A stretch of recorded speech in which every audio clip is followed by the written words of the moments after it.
看到的这个第六种红毛树啊，6种红毛树啊。同时，在那一次我还发现了世界上最稀有、最难见到的红毛树啊，它的树干怎么样？长得像一个什么？一个山。三角锥形的，是不是？啊，也是果子最大的啊，在野生里面也是果子最大的。这是我的手啊，这是我的手啊，这是啊，没有这么大，也叫大果红面包。当时呢，这也是我们世界上最濒危的一种，全世界好像成年的个体不到20个，也是徒步了4个小时才找到的啊，现在的，对，非常非常稀有的。那么我们看看红毛树的生存状况啊，刚才我们已经讲到了，除了澳洲红毛树以外的7种红面包。那么根据 IUCN 这个国际松香性保护联盟的评估，已经有3种红面包树濒临灭绝，大果红面包是极度濒危啊，极度濒危。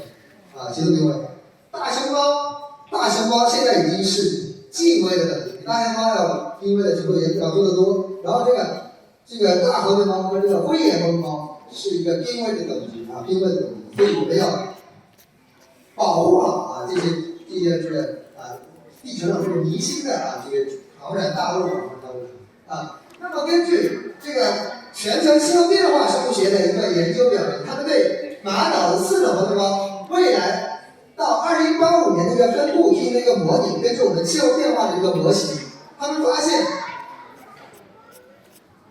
有4种红面包树啊，这4种红面包在分布区都会怎么样啊？都会，这是现在的分布，绿色的现在分布，到2085年怎么样啊？都没了，是不是呀？或者大幅度减小啊，大幅度减小。这主要是因为为什么呀？现在全球气候变怎么样？变暖。对，变暖对热带植物有什么坏处吗？大家想一想。更缺水。干，还有呢？热带植物怕不怕热呀？有没有人不怕的？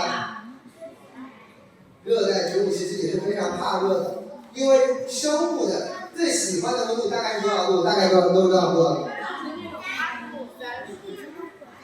对，20度、30度左右，20度到30度是非常合适的。对于植物来说也是这样。但是热带地区它的温度很容易达到这些物种生存的高温的什么呀？极限温度。对，极限温度。当然，对于寒带的植物，气候变化也会怎么样？对，寒带的植物怕什么？很怕热。大家知道，在高山上，高山的植物如果温度变高，它会怎么样？它的分布区会怎么样？山脚的植物会怎么样？会往上，是不是啊？因为那上面怎么样？山顶上会怎么样？凉快一点。对，凉快一些。大家有没有爬过山？或者是大家有没有去过罗浮山、去过梧桐山？夏天上面是非常凉快，是不是啊？避暑啊。但是，一旦温度上升到一个极限，山顶上都没有地方可以存活的时候怎么办？就会怎么样？灭绝啊！所以我们要怎么样？要讲什么？保护环境，减少二氧化碳的排放啊！减少二氧化碳的排放。二氧化碳什么？什么气体啊？温室气体。大家知道为什么叫温室气体吗？温室有一个什么效应啊？温室有一个什么？玻璃什么 ？gas house。温室会怎么样？会让地面的反射出来的热量会怎么样？又回来。所以叫温室气体。二氧化碳这样一个层在大气层中，它就是起到一个玻璃温室的一个屋顶的一个作用，让我们太阳辐射的那个照射的能量散发不到这个比较远的空气的这个高空当中，让热量能够一直在存留在这个大气，所以让气候变暖。为什么在这一专业暴雨会增多呀？是不是？暴雨增多，泥石流是很多啊，最近。还有冰川的融化，所以我们地球迎来了一个暖期，所以大家要科学的认识现在的气候变化，它是形成了很重要的原因是谁导致的？人类导致的，人类导致的。当然也有一些是地质的这个变迁。我们知道第4纪冰期弥漫这个暖气，现在也是同时也是一个暖气。但是人类雪上加霜，火上浇油啊，让这个越来越暖和，所以导致降雨的极度不均衡。